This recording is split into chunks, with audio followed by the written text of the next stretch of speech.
मिल पाया। और वो सवाल है, जब इंसान मरने के बिल्कुल करीब होता है, उस समय उसकी चेतना क्या अनुभव करती है? क्या उस समय सब कुछ अचानक अंधेरा हो जाता है, जैसे कोई स्विच बंद हो गया हो? या फिर इंसान किसी ऐसी चीज को देखता है जिसे हम अभी तक समझ नहीं पाए? यह सवाल सिर्फ साइंस का नहीं है। हजारों सालों से धर्म और दर्शन भी इस सवाल का जवाब देने की कोशिश करते रहे हैं। इसीलिए इस रहस्य को समझने के लिए हमें दोनों नजरियों को देखना होगा। आइए जानते हैं इसका सच, धर्म और विज्ञान दोनों के नजरिए से। सबसे पहले बात करते हैं धर्म की। मानव इतिहास में मृत्यु के रहस्य को समझाने की कोशिश सबसे पहले धार्मिक परंपराओं ने ही की थी। लगभग हर सभ्यता में यह माना गया कि मौत सिर्फ शरीर का अंत है, चेतना का नहीं। अगर हम हिंदू दर्शन की बात करें तो यहां इंसान को दो भागों में समझा जाता है, शरीर और आत्मा। शरीर को नश्वर माना जाता है, यानी वो एक समय के बाद नष्ट हो जाता है, लेकिन आत्मा को अमर बताया गया है। भगवद गीता में श्री कृष्ण अर्जुन से कहते हैं कि आत्मा ना कभी जन्म लेती है और ना ही मरती है, वो सिर्फ एक शरीर से दूसरे शरीर में यात्रा करती है। इसे पुनर्जन्म की अवधारणा कहा जाता है। हिंदू मान्यता के अनुसार जब इंसान की मृत्यु का समय करीब आता है तो उसकी आत्मा धीरे धीरे शरीर से अलग होने लगती है। कई ग्रंथों में यह भी लिखा है कि उस समय इंसान को अपने पूरे जीवन के कर्मों का स्मरण हो सकता है। गरुड़ पुराण में मृत्यु के बाद की यात्रा का काफी विस्तार से वर्णन मिलता है। इस ग्रंथ के अनुसार जब इंसान की मृत्यु होती है तो उसकी आत्मा तुरंत किसी दूसरी दुनिया में नहीं चली जाती। कुछ समय तक वो अपने शरीर और आसपास की दुनिया को देख सकती है। इसके बाद यमदूत उसे अगले लोक की यात्रा पर ले जाते हैं, जहां उसके कर्मों के आधार पर आगे का निर्णय होता है। अब अगर हम इस विषय को इस्लाम के नजरिए से देखें तो वहां भी मृत्यु को केवल शरीर का अंत नहीं माना जाता। इस्लामी मान्यता के अनुसार जब इंसान की मौत का समय आता है तो फरिश्ते उसकी रूह को लेने आते हैं। अच्छे कर्म करने वाले लोगों की रूह को सम्मान के साथ लिया जाता है, जबकि बुरे कर्म करने वालों की रूह को कठिन अनुभवों का सामना करना पड़ सकता है। इस्लाम में एक और महत्वपूर्ण अवधारणा है जिसे बरज़ख कहा जाता है। इसे उस अवस्था के रूप में समझा जाता है जहां इंसान की रूह मृत्यु के बाद रहती है, जब तक कि कयामत का दिन नहीं आता। ईसाई धर्म में भी मृत्यु के बाद आत्मा के अस्तित्व का विचार मिलता है।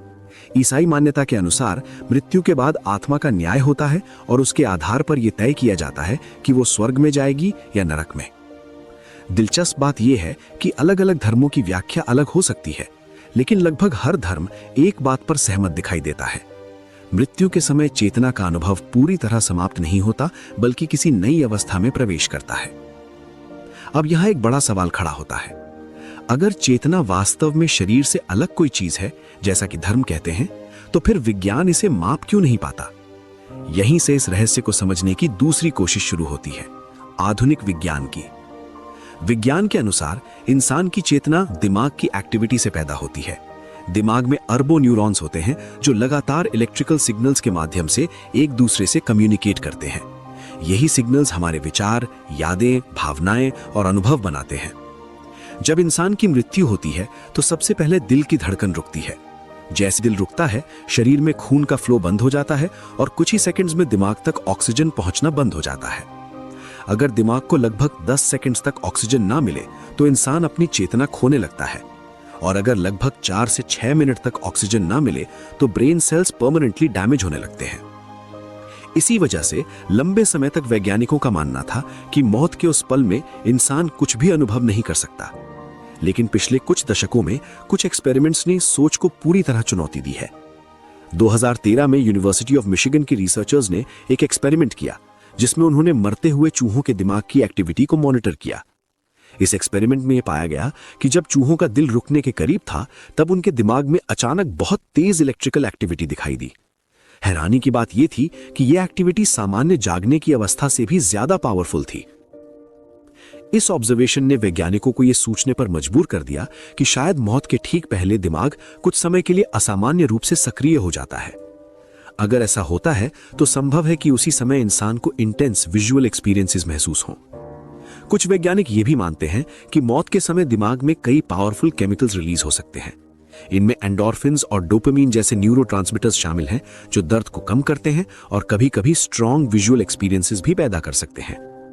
कुछ रिसर्चर्स ने यह भी सुझाव दिया है कि मौत के समय दिमाग में DMT नाम का कंपाउंड बन सकता है।